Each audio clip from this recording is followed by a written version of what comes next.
For today's mini lesson in Spanish, we're going to talk about mandatos or commands. Remember that in Spanish we basically have two moods. We have the indicativo, the indicative mood, which shows what is happening, has passed, will or would happen. And we have the imperativo, which is related to the subjunctive, which is what we use to talk about things that have not happened.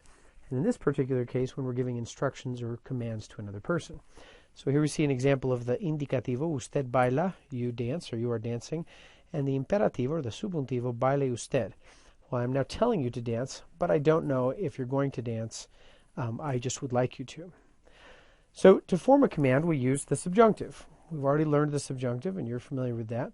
So you take the yo form of the verb, you drop the o, and then you flip the endings. So we use an a for verbs that end in er or ir, and an e for verbs that end in ar. Let's do this a couple times. So estudiar, the yo form is estudio, drop the o, and we get estudié, estudien, and estudiemos when we flip the ending. Vender, the yo form is vendo, drop the o, venda, vendan, vendamos. Abrir, you can see, with stem changing verbs like pensar, we're still going to take the yo form, drop the o, but we're going to follow the same pattern we did in the present tense with stem changing verbs. So piense, piensen, and pensemos. Remember that in the subjunctive we saw that with certain IR verbs like durmamos, we still make the change. So this is exactly, it would be duerman, duerma, and durmamos. So just with IR verbs you're going to create this kind of problem. Tener, take the yo form, tengo, drop the o, tenga, tengan, tengamos. Salir, drop the o, salga, salgan, salgamos. Now, llegar creates a little problem because we have a garcarzar problem. And so remember that just like we did in the preterite, when you have a G and an E and you're trying to make the hard G sound, you have to keep this silent U in there. Same thing would happen with any verbs ending in gar, car, or sar. So all of the spelling changes you've seen in the preterite apply as well as the subjunctive and in commands. Let's look at a couple of the irregular commands. There are 6 verbs in Spanish that don't end in yo, or with an o in the yo form. We have soy, estoy, doy, boy, say, and a. So for these 6, we can't just follow the rule of dropping the o. We have to memorize a new form, which becomes sea, add the n to make sean, add the mos to make seamos. Este, esten, estemos, de needs the accent to distinguish it from the other very common de, of or from. Then demos, vaya, sepa, aya. You're not really going to use aya as a command much, but I'm going to keep it here to remind us of the formation of the irregular subjunctive.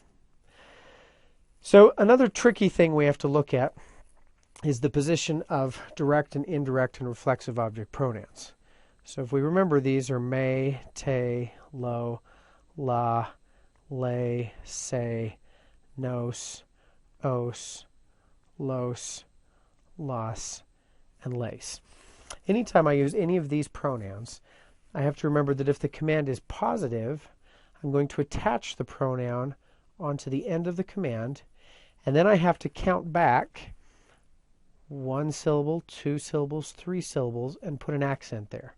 That's just so that I maintain the original stress of the word. Béseme, 1, 2, 3, put the accent there. Same thing if it's a ustedes form. Comprenlo, bésenme, lávense, duérmanse, váyanse. You could use this with ustedes or with nosotros commands. Besémosme. That's a weird one. Let's all kiss me. But you would put these anytime there's a positive or affirmative command, you attach these to the end.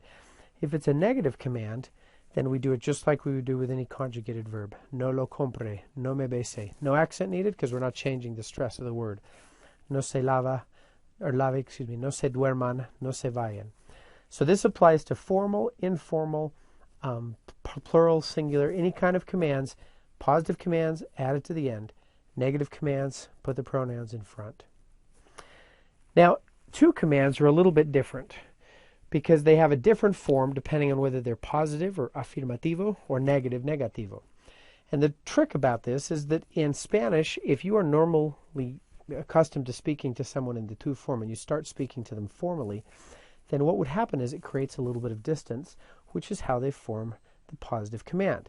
So bailar, the 2 form of this should be bailas, in the present tense. Well, as soon as I take that S off, I've now made it a little bit more formal, so that creates the feeling of a command. So the positive to command is exactly the same in almost every case as the usted form of the present tense. So baila, present tense, baila, to command. Trabaja, trabaja, present tense. Empieza, empieza. Notice how these are the same. The only one that's a little bit different is lavarse, because I have to change this se to te, because I'm talking to two, and the rule we saw on the last slide, I have to put the pronoun at the end. So I'm going to say lavate instead of that. But if you'll notice, the actual verb itself is the same. It's just the position of the pronoun. A negative to command is simply the subjunctive, or just like we formed the usted, ustedes, y nosotros. So baila, you dance. No bailes, you don't dance. Trabaja, work. No trabajes, don't work. Empieza, start the class. No empieces. So these we're still going to flip. We're going to build them off of the yo form. Notice how the pronoun is used in the proper position before the conjugated verb or the negative command there. Now, there are 8 verbs. We call these the mother verbs because they're the things that mothers used to yell at their kids all the time, which have a shortened form. And the shortened forms of these, venir, decir, salir, are as follows. Ven, di, sal, as, ten, ve, pon, se. The silly way to remember this is Vin Diesel, our friend, has 10 ve, pon, se. And so if we do this with a little bit of a German accent, ven, di, sal, as, ten, ve, pon, se. You can remember the 8 irregular informal commands. This is it. There aren't any others. All the rest of them follow the rules as we've explained on the previous slide.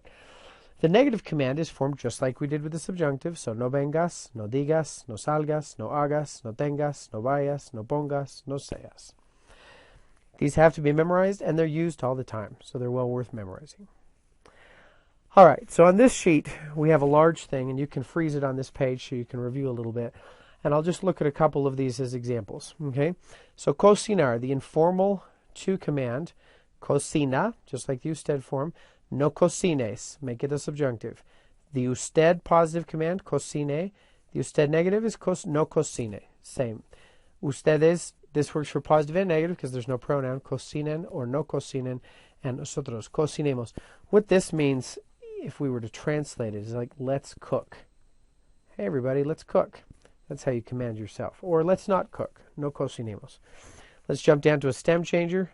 So we have with pedir here, pide, just the usted form, no pidas, flip the ending, but keep the stem change. Pida, no pida, pidan, pidamos.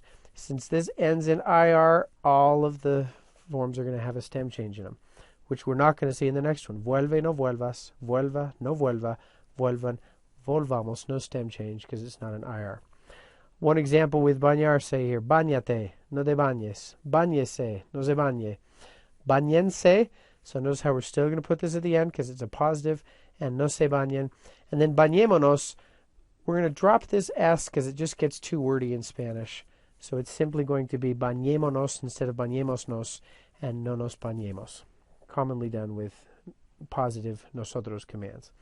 And then for one example of an irregular, sal, no salga, salga, no salga, salgan, and salgamos.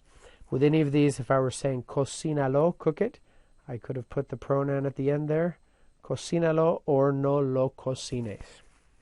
So that's the basics of commands. There's a worksheet that you can review as well, and then some exercises to practice and see if you're understanding this. And besides that, it's time to go out and start commanding people. Thanks for listening.